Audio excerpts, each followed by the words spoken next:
কিন্তু এটা একটু কষ্ট কল্পনা হয়ে গেল না পিকলু? এগুলো আমি কিন্তু আগেও লক্ষ্য করেছি, তুই অদ্রিজাকে একেবারে সহ্য করতে পারিস না, আজও পারিস না, সে ঠিক আছে। আর অদ্রিজাকে সহ্য করতে পারার মতন ব্যাপার আমাদের তরফেও কিছু নেই, কিন্তু তাই বলে তুই অকারণে জড়িয়ে পেঁচিয়ে একটা মেয়ের ঘাড়ের ওপর দোষ ফেলছিস, ইচ্ছে করে দোষ চাপাচ্ছিস তার উপর, এটা এটা তোর থেকে এক্সপেক্টেড নয়, এটা ঠিক নয় পিকলু। আর আমার অবাক লাগছে তোর এরকম একটা অদ্ভুত কথা তোর মাথাতে ঢুকলো কি করে?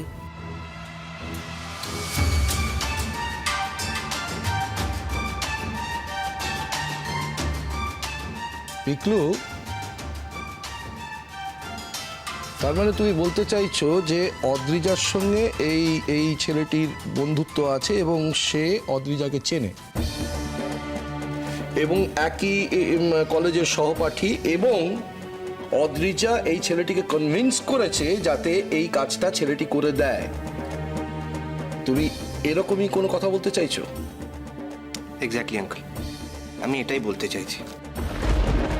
হতে পারে আমার কথাটা কষ্ট কল্পনা, হতে পারে যে আমি যেটা বলছি সেটা ঠিক নয়, সম্পূর্ণ ভুল হতেই পারে।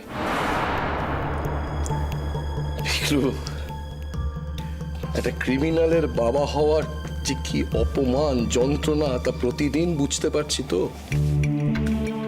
কিন্তু তোমাকে আমি একটা কথা বলি যে আমারও কিন্তু সেদিনকে ফর আ সেকেন্ড আমার মনে হয়েছিল যে কোনো না কোনো রকম ভাবে এই ঘটনার সঙ্গে ওই অদ্রিজা যুক্ত। আমারও মাথায় ফ্ল্যাশ অফ মোমেন্ট আমার মনে হয়েছিল, কিন্তু তারপরে আমার মনে হয়েছিল যে আমরা যদি র্যাশনালি চিন্তা করি তাহলে কিন্তু অন্যরকম কিছু ঘটতে পারে। আমাদের কিন্তু এখন র্যাশনালি চিন্তা করতে হবে, এবং আমার মনে হচ্ছে যে ওই ঘটনার মধ্যে কিন্তু সেদিনকে তিতি ছিল না। যদি সুযোগ পেত তাহলে সে ওই রকম ধরনের ঘটনাটা ঘটাতো যাতে যাতে মেঘলার ওই রকম একটা দিন নষ্ট হয়ে যায়।